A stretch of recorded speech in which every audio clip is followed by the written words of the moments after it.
ভাই যদি কিছুটা ভিক্ষা দিতেন। আপনারা তো দেখা যায় আমার মতো ন্যাং ছেলে, তো ভিক্ষা করেন কি লিগা? ভিক্ষা করতো না, এটা তো একটা পেশা। কেমনে বিনা পরিশ্রমে ইনকাম করা যায়?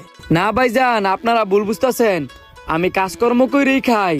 হাতের মাঝখানেতে হাড় ভেঙে গেছে গা, তো এখন চিকিৎসা করাতে অনেক টিয়া লাগবো, যেই কারণে ভিক্ষা করতেছি। ও আচ্ছা, তো হাত ভাঙলো কিভাবে? সাবধানে কাজ করা যায় না? কপালে যদি লেয়া থাকে, যতই সাবধানে কাজ করি না কে লিগা, সেটা ঘটবেই। এই ধরেন যান। আচ্ছা, বাহ, কত সহজে মোবাইলটা মাইরা দিলাম, লোকটা বুঝতে পারলো না। আরে বলো, একটু পরে টের পাবি। এ ভাই, এন পাশের লোকটা আবার কি লিগা? এই লোকটা কি কোনো ভাই বুঝা লাইলো আমি এতে মোবাইল নিছি? যদি আমি কট খেয়ে যাই তাহলে তাজ কাম খবর আছে। আল্লাহ তুমি বাঁচাইও। জি ভাইজান, ডাকলেন যে?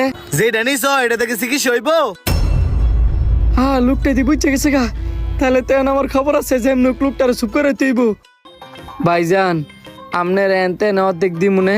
তোমার নিজেরই দইতো না, তুমি এনতে আবার আমার কি অর্ধেক দিবা? আস্তে কথা কন, প্রয়োজনে আপনারে পুরাটা দিয়ে দিমু, তারপর ছিলেন না। সিলেলে কি হইব? মান সম্মান যাইবো গা। আর মান সম্মানে যদি এতই ভয় থাকে তো ভিক্ষা করো গেলি গা। এত রোমাঞ্চিস চিকিৎসা করো।